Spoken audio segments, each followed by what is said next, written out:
All right, welcome back to Stock Market Weekly. I'm your host, as always, Evan Medeiros. This is the show where we break down the notable moves across financial markets in 20 minutes or less. Thanks for joining us. Thanks for being here. We're going to jump right into it today. We've got a long weekend. We've got Memorial Day. Thank you to all the veterans that have served. And let's get into it. It was a busy week out there. I think front and center, we got to talk about tariffs. The threat of tariffs are now back. Just when the market thought this was all behind us, we are presented once again with some threats here to the EU getting a 50% tariff slapped on it, or at least that's the intention or the post that was sent out Friday morning by President Trump. Also 25% tariffs on all Apple products made outside of the United States. So suddenly you've got these two threats kind of, coming back into play. Markets sold off on the open Friday morning on the heels of this. Not that tariffs aren't important, but the takeaway, the theme from our last week, 2 weeks of videos were basically to, enjoy the move up, enjoy the momentum that we were, currently exhibiting in the markets, but don't get complacent, right? And it's not that tariffs aren't important, but in my head, you could have inserted probably a dozen or so different headlines to get the market to finally crack and roll over, just given the positioning, the complacency that we were building up in the system. This was sort of a bit of a reset to the froth, so to speak, and we'll see how it plays out, of course, as we move into next week.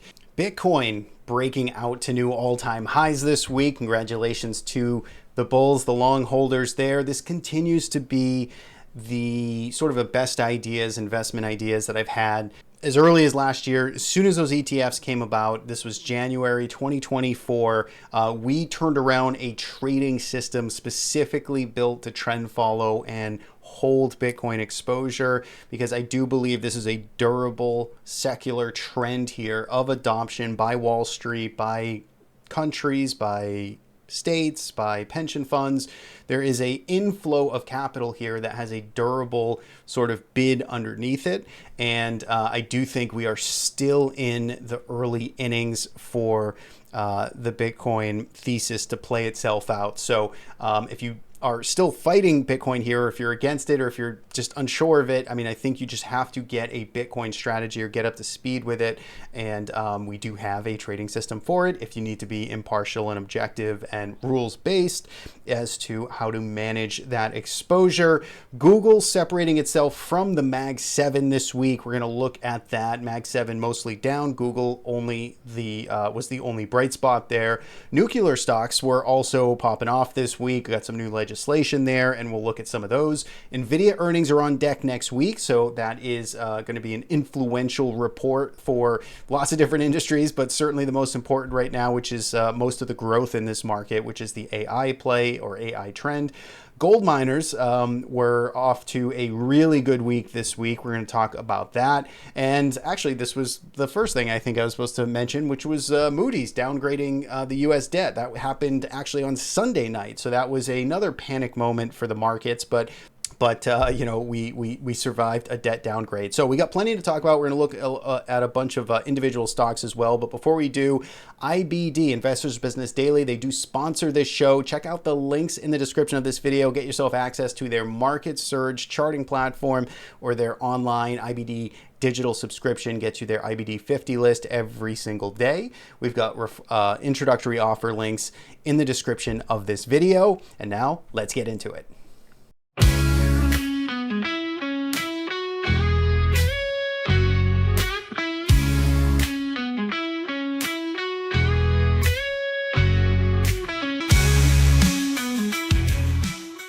Okay, we've got some charts in front of us. These are our custom trade risk engine charts. We're still building out this project, made some good progress this week, but there is still plenty to do. Got a slightly different format here, and we still have lots of new features, charts, and interesting data to bring you. So let's kick it off here. Indexes performance. You can see red across the board here, down 2.5 to 3.5%, led lower by the Russell 2000, but it was a pretty even race here. Markets have enjoyed a historic move to the upside, resetting a little bit of that froth. That's what we were calling for, looking out for in the past couple of weeks, and we finally got it here this week. If we take a look here at volatility, you can see that this was up and to the right all week. Started the week on Monday at 18, finishing the week at 22. So a 4-point bounce back over 20 here for the VIX into the long weekend with some threats of tariffs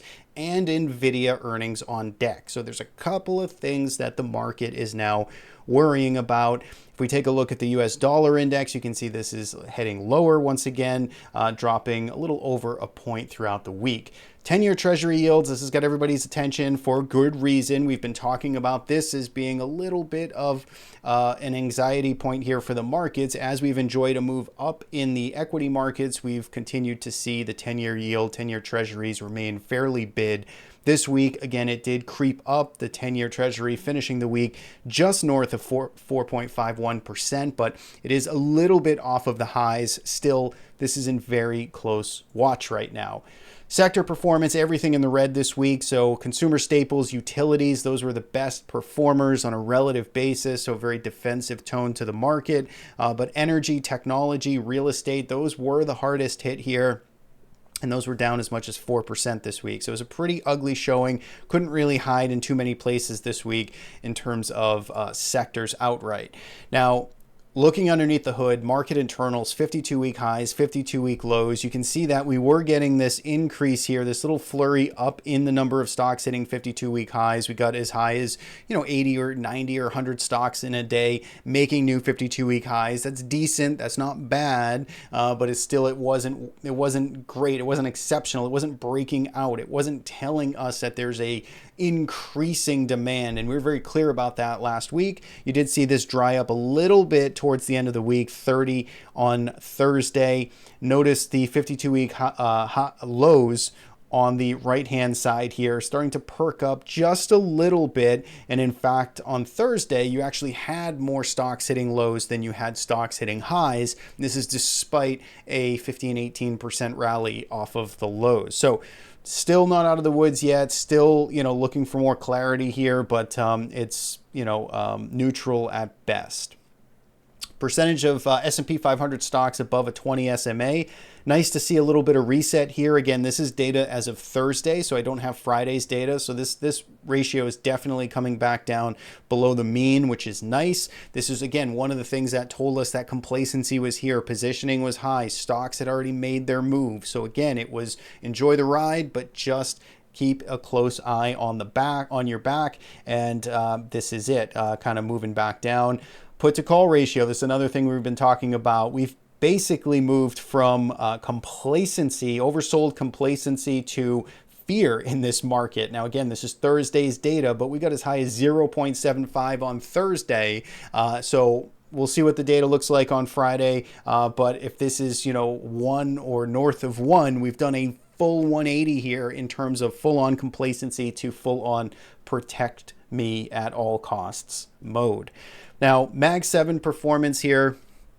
Google, I took this chart middle of the day, so these percentages could be off, but Google really kind of standing out as the bright spot. It did have its, kind of Investor Day, looking at the AI. I don't think they call it Investor Day. The name is escaping me, but they had their conference, their little show and tell, basically saying like, the golden goose of search isn't really, is something they are actively paying attention to, and they're, in this AI arms race, and they're going to try and win at all costs. And so the market certainly responding pretty favorable to the Google announcement here. I think that was notable, and notable also is Apple down 7%. Now, of course, the tariffs news on Friday certainly, kind of accelerating the downtrend there, but we're going to look at a few of these different charts.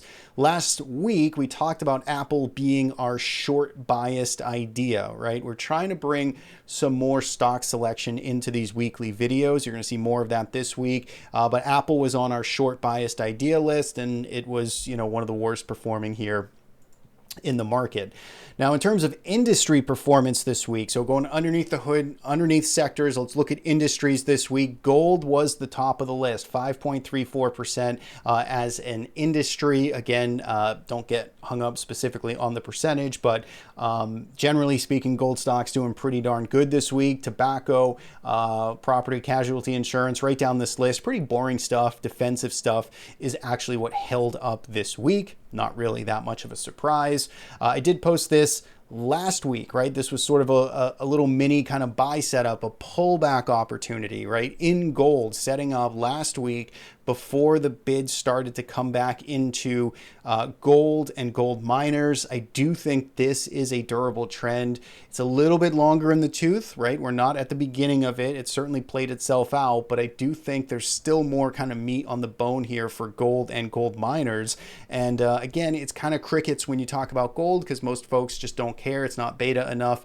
But gold miners have beta, right? These are gold miners this week. And you've got plenty of names up double digits in just a week's worth of trading. So this is the gold industry. I think this is the GDX universe, if I recall correctly. And this is performance just this week. So again, gold's boring, gold miners certainly get you some beta there, and those stocks are looking pretty good. Last but not least, I'll give you a sneak peek here. This is our Trade Risk's best ideas long list. I'm going to start talking a little bit more about this. Best ideas long, best ideas short. There's a handful of different lists curated in different ways. This is what's on our best ideas long list right now. We're going to look at some of these stocks here in just a little bit. So we're going to pause here from our slides. We're going to jump over to TC2000, look at some individual price action levels, and then explore some different stocks. All right, now into TC2000, we got our kind of big picture overview. We know what the headlines were for the week. We know what the data is telling us in this current market environment. Now let's drill down to some specific price action and then tour through some different charts. Here is the S&P 500. All right, let's move it over to the SPX. And again, right, I don't need to say it again in long form, but we've enjoyed a historic move to the upside, 22% rally off the highs. And this week, we finally got a little bit of a correction. Here's the weekly bar right now, barely a blip on the screen, given the ground that we've covered here in the last 2 months, month and a half or so. This is essentially our first meaningful pullback week since the middle of April, forming right off of the lows here. So again, shouldn't be that much of a surprise for anyone regularly tuning into our skepticism about this market rally, or at least, again, highlighting the complacency. So the S&P 500 here is gone on a 4-day kind of losing streak, or 4 days down in a row, and we're coming back into this gap here, which was the gap from the China tariff negotiations, or the tariff China deal remedy pause, 90-day pause. That's the word I was looking for. And so we are now back to this open gap here. Just as tariffs become a threat again, we are starting to move back into the gap that said tariffs were all clear. And I would expect this to get filled here early next week. I would be surprised if we found support right away here.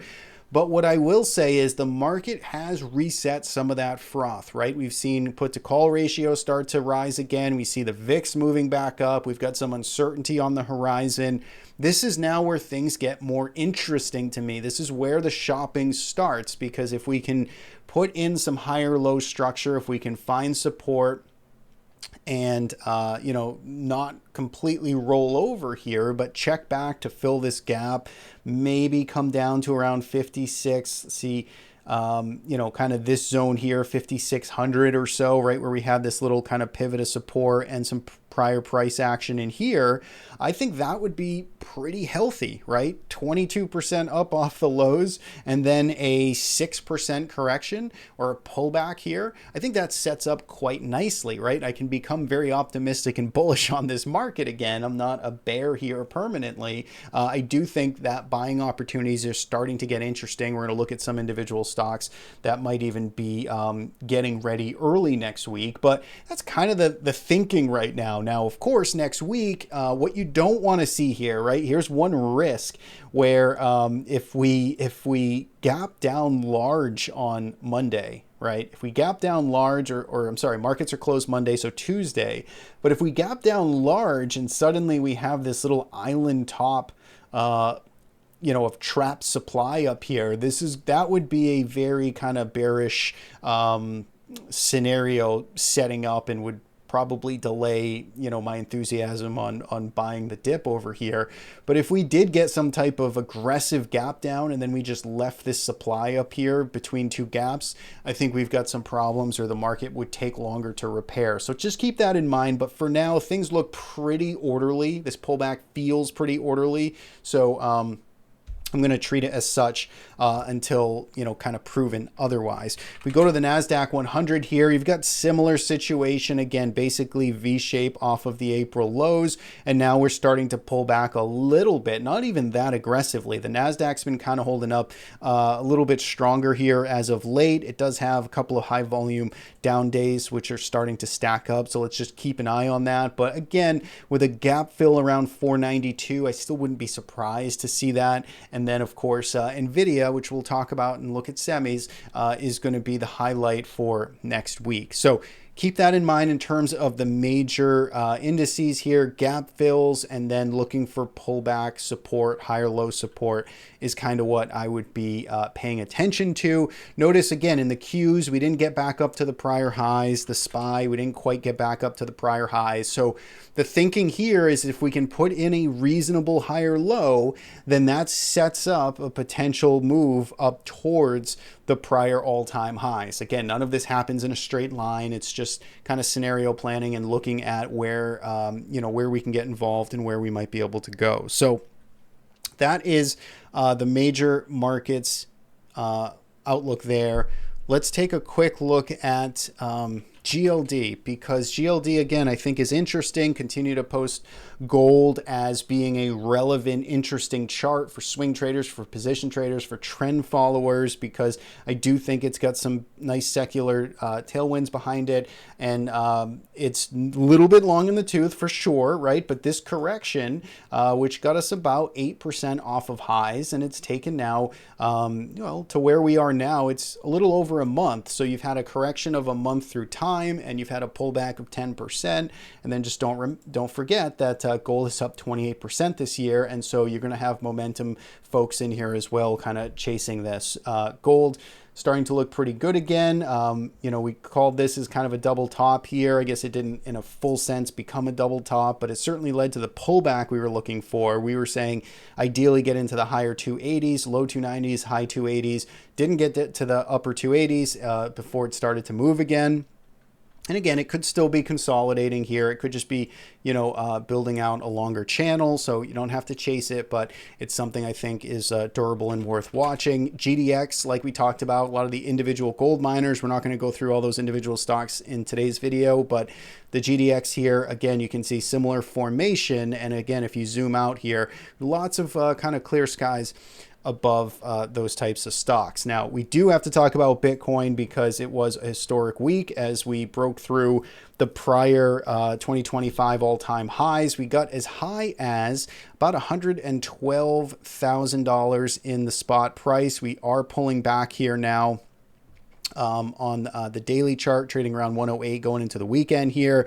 But the key levels really to be paying attention to now is about 106 in my book. If we can stay over 106, which is what I'm approximating as the prior highs here from December and January, then I think we're in a good spot. So again, just like the market kind of pulling back, putting in a higher low, I think Bitcoin deserves a little bit of a rest here.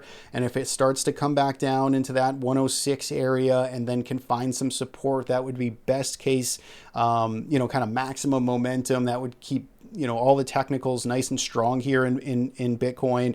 If we start to lose 106 and we start, pulling back in a little more of an aggressive fashion, then, you're looking at the 100s for a deeper pullback, maybe a 10-15% correction from highs. So let's keep an eye on it. I'm long it. We're long it. Galahad's long it. And kind kind of enjoying the move here. IBIT, you can see this on the right hand side. You'd be looking at roughly, call it $60 and a quarter, as that being the ideal level to kind of stay in base and pull back and hold above. So Bitcoin moving nicely this week. Let's take a look at the Mag 7 again.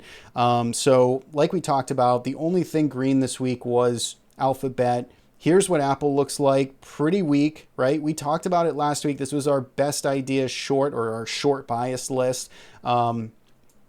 And we talked about this compression here, looking for vol expansion one way or the other. Our bias was to the downside, and then it certainly fell out of off the bed, or whatever expression you want to use. And it looks just kind of ugly here, Apple, just generally speaking. It might not just cascade lower, but it just doesn't look all that healthy. Google has increasingly gotten healthier, though. I mean, it did pull back towards the end of the week. It really just needs to hold over like 163, 162 or so. And I think if it can do that, then it can get its act together. Here's Nvidia, though. So Nvidia is going to be the interesting one right in the middle, because it has earnings this week. It's had a nice run up, right? So it's enjoyed, again, a pretty strong, let me make this chart bigger here for Nvidia, right? So, it's had a nice move up off of the April lows. It's now kind of pulling back and consolidating. It's kind of orderly still right now. Again, looking left, there's still a lot of overhead supply. So it's in a little bit of a tough spot, just from a price structure perspective. It's kind of still stuck in a sideways range for the past 2 years.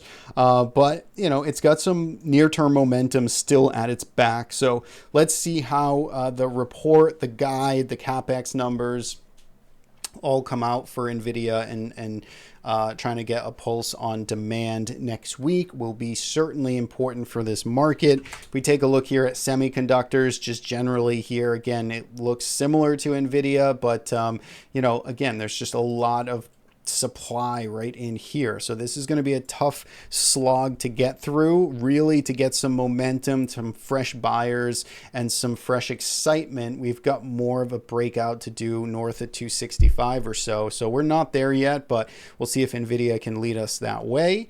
And what else? I think that might be it. Let's look quickly at our best ideas long, right? So this is this more actionable, curated list of stocks that are looking interesting. So I've got a few of them in front of me here. Snowflake, towards the top of the list now. This reported earnings this week. Here's the weekly chart of Snowflake. I mean, it's really trying to be in that phase of basing and accumulation right now. It hasn't quite broken out from a longer term structural play, but good volume traded this week, and it looks like it wants to start to make the run. Benefits from AI. So keep an eye on this one, Snowflake. We like it. We've got coverage on it. We're bullish on it, and we'll see if that can continue. GE Vernova breaking out this week to fresh highs. Take a look at this. This is one of our stocks in our best ideas list as well. Hood has been a strong performer. I wouldn't be surprised to see this rest a little bit, but this continues to make it on our list. So is Microsoft, but again, as it got back up towards highs, feels like it's a little bit tired right now. Spotify on our list as well as best performers, or as best ideas, and this one's looking more interesting here. It's gone sideways basically since February. It's at these highs, nice consolidation pattern here. I wouldn't be surprised if this moves soon, and we'll leave you with one more, which is Carvana.